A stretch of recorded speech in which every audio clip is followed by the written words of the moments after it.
Senior సంపాదకులు Telakapalli Ravi గారు సిద్ధంగా ఉన్నారు. రవి గారు నమస్తే సార్.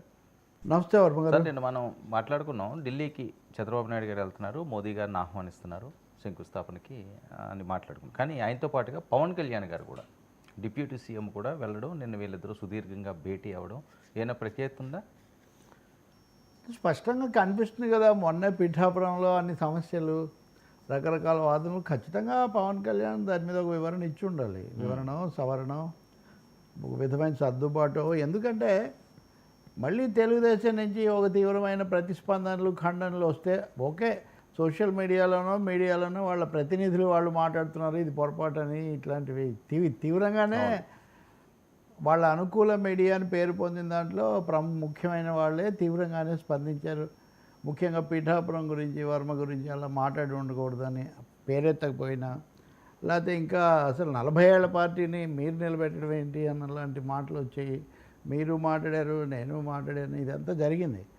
బహుశా వీటన్నిటి దీని తర్వాత కూడా నాగబాబు నుంచి కానీ ఏ ఒక్కరి నుంచి ఏం సర్దుబాటు రాకపోగా కొంతమంది దీని మీద మళ్ళీ కౌంటర్ ట్రోల్స్ చేయటము, లేదా పవన్ కళ్యాణ్ అనడమే చాలా అనవసరం అని, అందరూ సనాతనం ఇదంతా ఎందుకు ఎత్తుకుంటారు అంటుంటే, కాదు అవతల మత రాజకీయాలు చాలా ఎక్కువగా ఉన్నాయి కాబట్టి ఆయన ఇలా మాట్లాడడం చాలా అవసరమని ఒకటి కాదు, ఎవరికి తోచిన పద్ధతిలో వాళ్ళు సమర్థించే ఒక పెద్ద ప్రయత్నం. అంటే ఒక డిఫెన్స్లో ఉన్న జనసేనను కాపాడే ఒక పెద్ద ప్రయత్నం జరుగుతుంది. ఈ సమయంలో బహుశా పవన్ కళ్యాణ్ ఆయన నిన్న అసెంబ్లీకి కూడా అటెండ్ అయ్యారు. మీరు చూస్తే కనుక అసెంబ్లీకి కూడా అటెండ్ అయ్యి చాలా జాగ్రత్తగా జవాబులు చెప్పి, 1-2 సార్లు నవ్వి కొంచెం ప్లీజ్ చేసే ఒక ప్రయత్నం గట్టిగా చేశారు. సాయంత్రానికి వెళ్ళి చంద్రబాబుతో కూర్చున్నారు.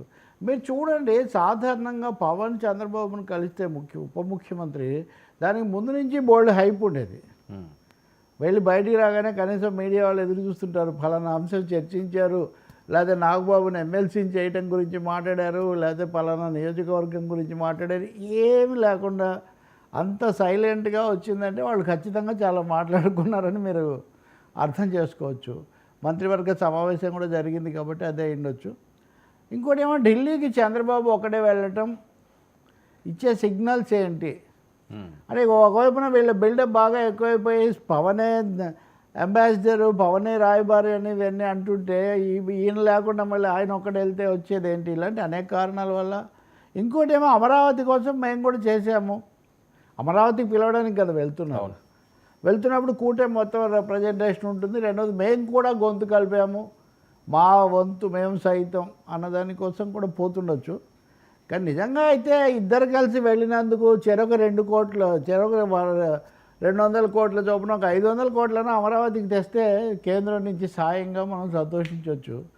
ఇప్పుడు ఎంతసేపటికి ఆ ఉత్సవానికి రావటం, రీలాంచింగ్ అనేది తప్ప వీళ్ళ మధ్య జరగాల్సిన దాని గురించి, కేంద్రం నుంచి రావాల్సిన దాని గురించి మనకు స్పష్టత లేదు. మీరు ఇంకోటి గమనిస్తే, అలా అడగబోతున్నారు అని కూడా ఇన్పుట్స్ లేవు. మాట్లాడితే చంద్రబాబు నాయుడు శాసనసభలో మొన్న కూడా గత 5 ఏళ్ళు విధ్వంసమైంది, మళ్ళీ కేంద్రం సాయం చేయబట్టి నిలబడ్డామని ఆయన చెప్తారు. గత 5 ఏళ్ళు జగన్మోహన్ రెడ్డి కూడా అదే చెప్పారు.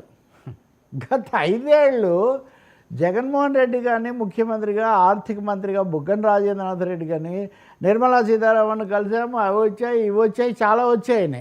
అప్పుడు మీరు కనుక చాలా పబ్లిక్ మెమరీస్ టూ షార్ట్ అని పక్కన పెట్టేస్తుంటారు. వైసీపీ అనుకూలంగా ఉందని, అవసరాన్ని మించి కేంద్రం ఇస్తూ ఉంది అని అనుకూలమైన మీడియాలో కథనాలు రావడం కూడా మనం చూసాం. ఎందుకు ఇస్తారు అసలు, ఇంత దుర్వినియోగం చేస్తుంటే మీరు ఎలా ఇస్తారంటే, వాళ్ళు చెప్పారు ఇచ్చారని, వీళ్ళు చెప్తున్నారు ఇచ్చారని, ఇద్దరూ చెప్తున్నా కానీ అక్కడ జరిగింది ఏమన్నా ఉందంటే జరిగింది మాత్రం ఏమీ లేదు. ప్రధానమంత్రి మరి వస్తే, నేను నిన్నే అన్నాను కదా, ఈసారైనా మట్టి నీళ్లు కాకుండా కాస్త గట్టి సహాయం అందే పద్ధతి ఏదైనా చూడండి మహానుభావాన్ని వీళ్ళు అడిగితే చాలా బాగుంటుంది. మూడవది, మొన్నటి పిఠాపురం నేపథ్యంలో మరి కూటమి ఐక్యతను చాటే ఒక మాట, మెసేజ్ వాళ్ళు ఏమైనా ఢిల్లీలో ఇచ్చే ప్రయత్నం కూడా చేయొచ్చు. ఎందుకంటే కేవలం రాష్ట్రానికే పరిమితం కాకుండా జాతీయ స్థాయిలో పవర్ను ప్రొజెక్ట్ చేసే ఒక ప్రయత్నం వాళ్ళు చేశారు కాబట్టి, ఇది జనసేన వాళ్ళు, చంద్రబాబు కూడా అవసరం ఉంది కాబట్టి, అలాంటి జాతీయ స్థాయిలోనే ఇచ్చే ప్రయత్నం చేస్తారా అన్నది కూడా మనం చూడాలి.